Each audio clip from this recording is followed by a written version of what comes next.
Jake Thompson had always loved Maplewood. After moving back from the city, he cherished the slower pace of life. One evening, he sat on his porch sipping coffee when he noticed a flyer fluttering in the wind. It read, "Missing person, Emily Collins, 24, last seen in Maplewood. If you have any information, please contact the local police." A chill ran down his spine. Emily was a friend from high school. As days passed, Jake couldn't shake the feeling of unease that settled over the town. He started hearing whispers about a serial killer who was allegedly targeting young women, specifically those with ties to the community. Though the police hadn't confirmed anything, the atmosphere felt heavy with fear. Determined to find Emily, Jake began his own investigation. He spoke to locals, piecing together Emily's last known movements. He discovered that she had been seen at a local bar the night she disappeared, chatting with a man who seemed out of place, a tall figure with piercing blue eyes. Jake visited the bar where he learned from the bartender that Emily had left with the man, but no one knew who he was.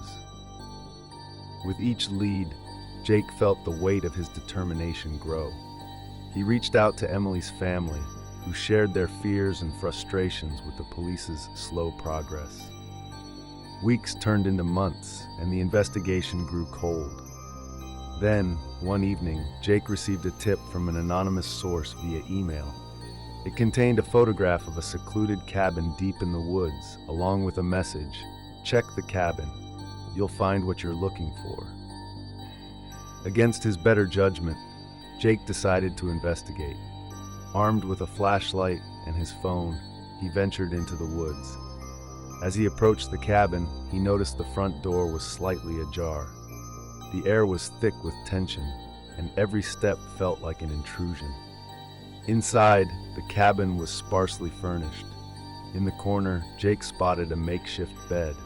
Heart racing, he approached it, and to his horror, he found a diary, Emily's diary.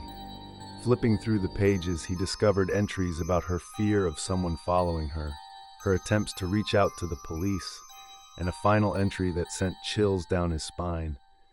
"I think he's coming for me." Just then, Jake heard a noise outside. Panic surged through him.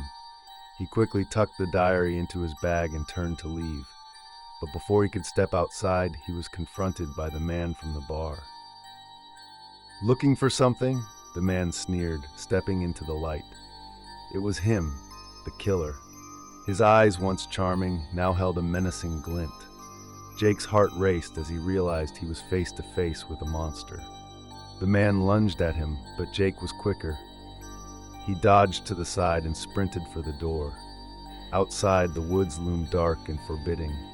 Jake's mind raced as he ran, the sound of heavy footsteps behind him. He needed to escape and find a way to warn the police. As he ran, he stumbled upon an old shed. He darted inside, his chest heaving. There he found tools, a rusty axe, ropes, and a flare gun. Desperation fueled his thoughts. He grabbed the axe, knowing he needed to confront this man who had caused so much pain. As the footsteps drew closer, Jake steadied his breath. The cabin door creaked open, and the killer stepped in, looking for him. With adrenaline surging, Jake made his move. He swung the axe, catching the man off guard. A struggle ensued, but Jake's fury fueled him. "You took her from us," he yelled, swinging again. The man fought back, but Jake's determination to save Emily and prevent this from happening to anyone else was unbreakable. Finally, Jake managed to overpower the killer, knocking him to the ground. With the axe poised above him, he looked down into the man's eyes, filled with fear. "This ends now." Jake struck down, delivering justice for Emily and the other victims.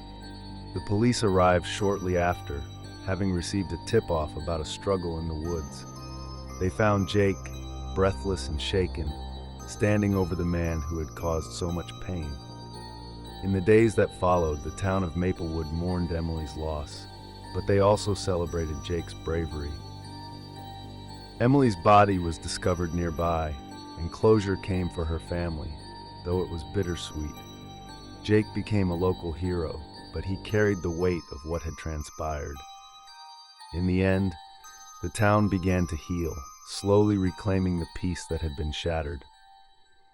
Jake's life would never be the same, but he knew he had done what he had to do to protect his community and honor the memory of his friend. Jake stood on his porch once more, coffee in hand, watching the sun rise over Maplewood. He felt a sense of peace wash over him, knowing he had avenged Emily. The quiet town would remember her, and he vowed to protect it, always vigilant, ready to stand against the darkness that threatened to invade again.